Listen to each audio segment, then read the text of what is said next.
Okay, guys. On to Friday.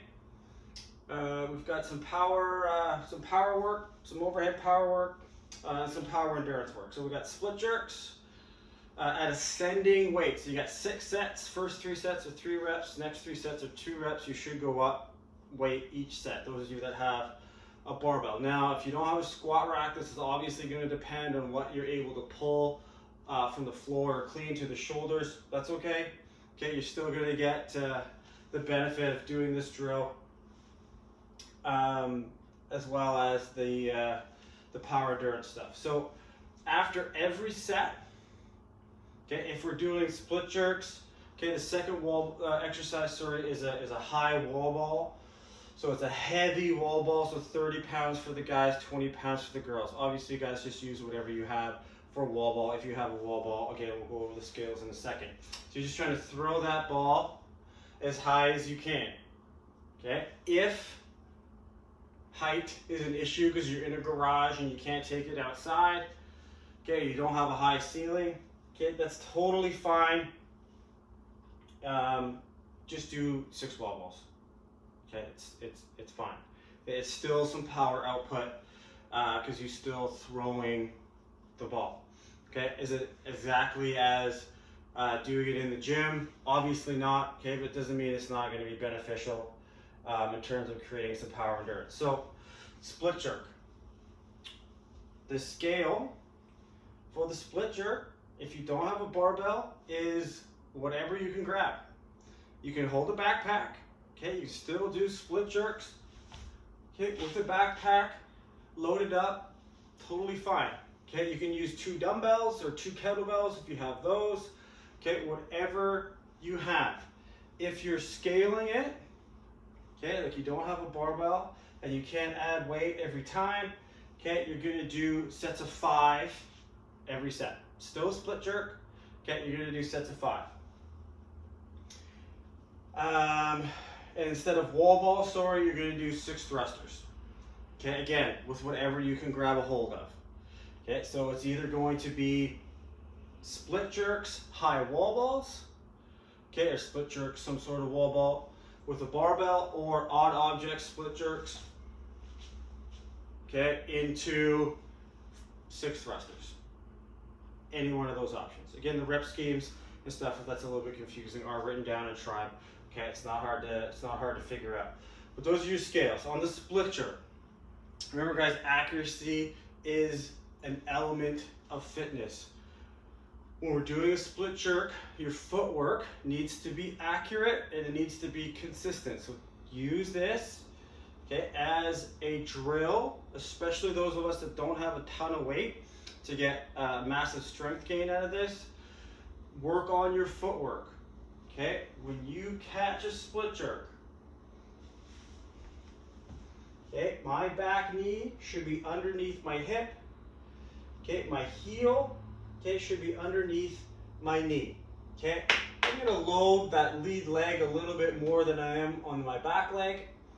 Okay, but I should still feel relatively, or I should feel very stable in this position. Like if somebody came and pushed me, okay, I would be able to resist. Again, another good way to figure that out, okay, is get into a lunge, okay, where the knee's underneath the hip, okay, and you just stand so the crease of the hip is slightly above the knee, and you've got your split jerk stance. Now, again, okay, wider the base, the more stable, okay, so you should be moving your feet out on a little bit of an angle. So when I'm here, I dip, I jump, okay, I split out on an angle. Okay, don't walk a tightrope. That's going to affect your stability overhead. So use this. Okay, again, work on that footwork. Stick your landings. Okay, be stable in that overhead position. Stick it. Recover with the lead leg. Recover with the back leg. Back to the shoulders. Okay. That.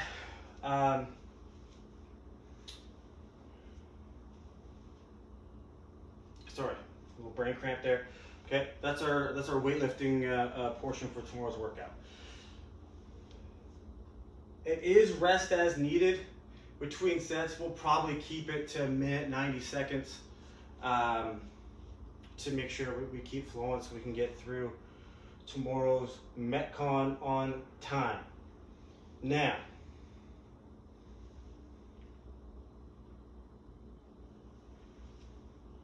as written, we got more muscle ups.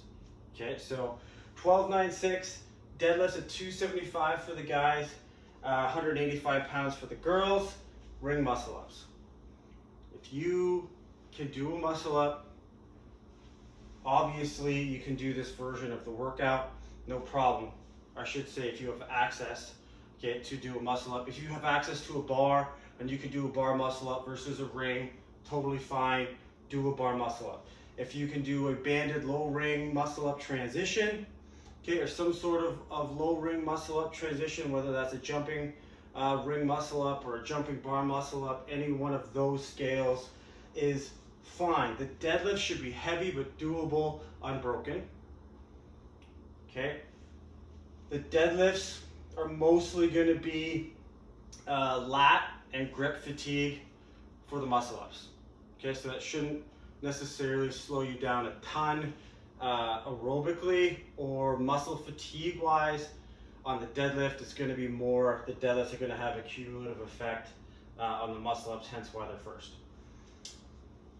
So that is the RX version of the workout. Now, for the class, okay, we're 99% of us are going to fall into the 10-minute AMRAP of 12 double deadlift, kettlebell, or a backpack, okay, deadlift, 6 strict pull-ups, 6 dips. Okay, if we don't have access to a pull-up bar, okay, the towel row works great.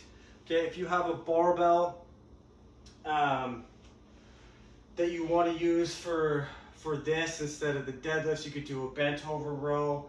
You could do bent over rows with dumbbells. You could do bent over rows with backpack. Ideally, I would like to see you guys pulling your body weight. You could even use a table, okay, where you're hanging underneath the table, pulling yourself up. Any one of those pulling variations is fine. Dips, okay, obviously guys, the bench dip or a chair dip. Okay, let's stick to a dip. We did a bunch of push-ups today, so let's not scale that to a push-up. So you can do a dip off the edge of the couch, off a chair, off 2 chairs. If you have 2 chairs that are the same height, okay, totally fine.